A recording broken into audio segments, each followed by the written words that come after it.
And in fact, the only game that stands out is one where so yeah, I'm sure you have some examples, Mark, but for me, when testing overclocking, the only one that actually ran into real issues was Dinosaur Planet, the unfinished ROM, where if you tried to run that with anything other than the most basic overclocking, it would trigger the infinite fall bug, which anyone that knows, if you tried to play the game on an N64 EverDrive and you didn't set up the save file correctly, it would just have your character fall infinitely into like a void when you try to start a game, and you couldn't actually make progress that way. That would occur also if you tried to overclock anything, and I was never able to get that past that. But if you run with just the most basic overclocking, which does still have some improvements, it does manage to fix it, and it allows the game to run, and it's playable. It still can crash sometimes because the game is just unstable as heck, but yeah, it's pretty awesome. Did any of you play Knife Edge? Just out of curiosity. So I did actually encounter this, and I don't want to say it's a bug, but it's more like a fault of the software. This game, like that Batman game that was mentioned in some of the reviews, Batman Beyond, was it? Yeah. This doesn't have a frame rate cap, but the gameplay speed was designed for a lower frame rate. And when overclocking, they just run at 60. So Knife Edge is one of those where the whole game, it's a rail shooter. It reminds you of those old school FMV style shooters, except for its 3D graphics. Yeah. You're just, steering a cursor around shooting at things. It runs at a flat 60 now, which is cool, except the game speed is way too high, so it's unplayable, right? Yeah. For some of the ones that I tested in terms of compatibility, someone had told me that Bomberman 64, The Second Attack, is actually a game that often has emulation issues. I think mainly like backgrounds don't load correctly in certain stages. Yeah, there's a layer order issue with it too. Okay, so you're familiar with this issue then, Audie. Yeah. So yeah, I booted up. I have a Japanese cart. This wasn't the American cart. I'm assuming there's no major differences, but there happened to be a save on my cartridge, and I went to some of the levels where people said there were emulation issues, and it seemed fine to me, and benefits quite a bit actually from overclocking. So that was a positive one. Some weird ones though. Beetle Adventure Racing. So apparently this happens in other emulators where the opening pre-title cutscene, the cars actually travel much further than they should before they're supposed to freeze frame and have some words pop up on screen. And you'll see them like fall into the water, like drive into the wall, and then it pops up like excitement on the screen. And it's pretty funny, actually. Well, weren't you excited? I was excited. I was thrilled. But here's the interesting thing, and this is maybe the beginning of some indications that Force original hardware may not be 100% there. I was comparing against recordings from original hardware, and I found that the cars would actually freeze frame on a different frame. They would either travel slightly further or slightly less far when forcing original hardware versus the original console. However, the reason I didn't really bring this up in my video was I actually found variants on original hardware as well. It wouldn't always freeze frame exactly the same time on original hardware. So I was like, have I found a bug or not? I would like for, if Analogue is listening, like that might be something to investigate. It might be Adventure Racing. But something that I think is much more known is apparently on just about every emulator, the Donkey Kong 64 intro gets out of sync and has problems. By the intro, I don't mean the DK rap. I mean the new game opening cutscene. And it actually fails relatively early on if you're overclocking with Enhanced Plus or Unleashed.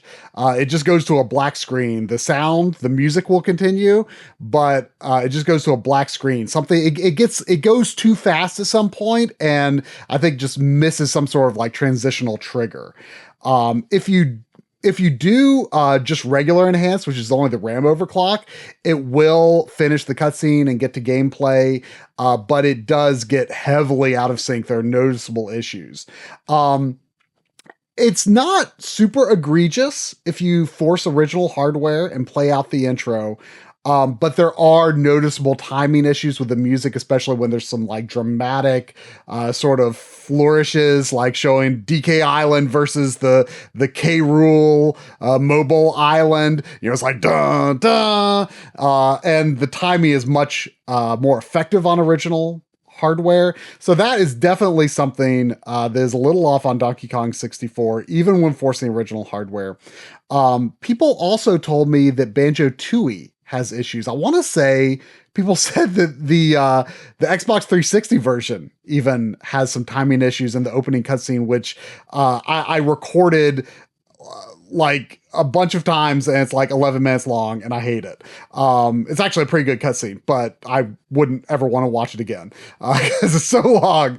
But I did not notice anything super egregious with this one when overclocking or when forcing original hardware. It's possible there could be some like musical transition discrepancies, but I'm not as like overly familiar with that game to like really notice, but everything seemed timed very well, overclocking or not, in Banjo-Tooie. It really seemed to be Donkey Kong 64 that had the bigger compatibility and timing issues.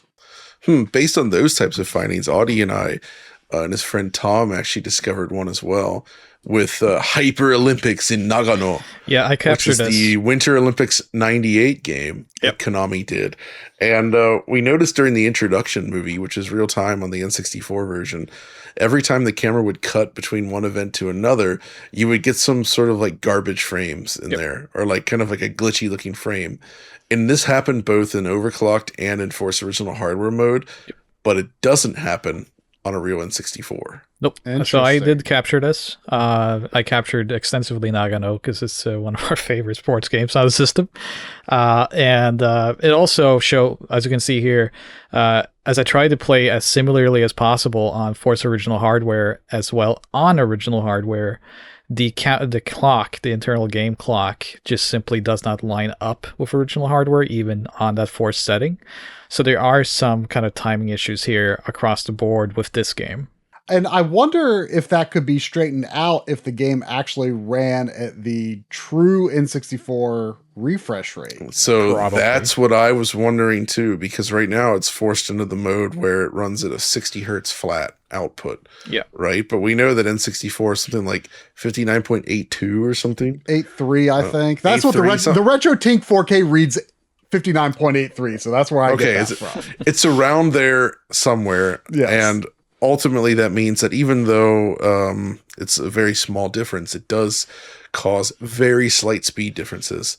It's actually probably preferable in terms of what you get on your TV, both for compatibility and everything, since the N64's refresh rate might be less compatible with HDMI screens.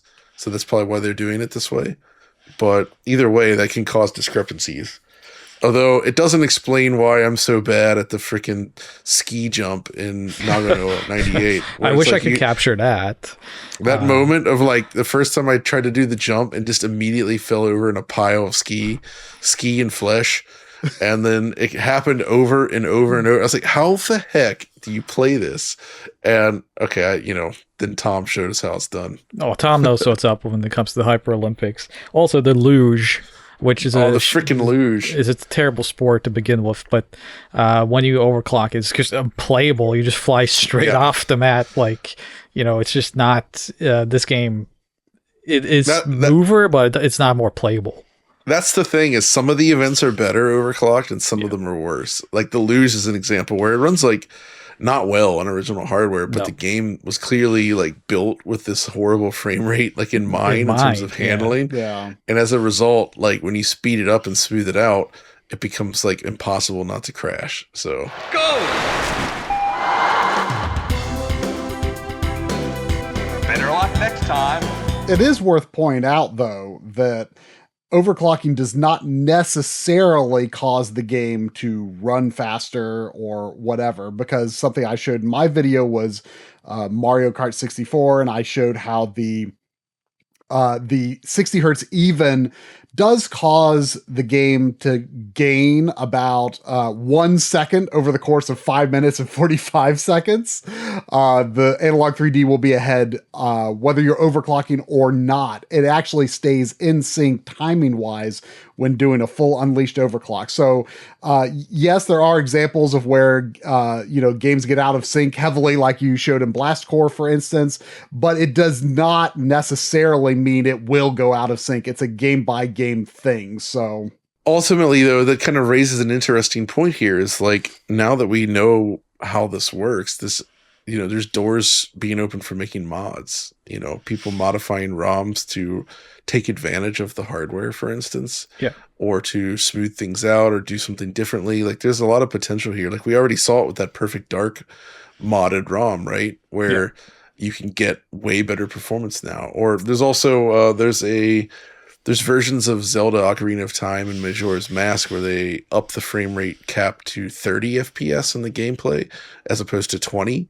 yeah, And I it think feels it can awesome. break some things. It can break some things, but it feels awesome when it works. So I think there's a lot of room for that sort of improvement now with this extra hardware grunt behind the scenes.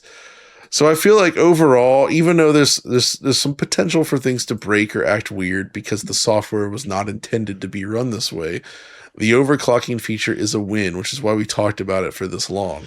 Yeah. It's excellent. It's awesome.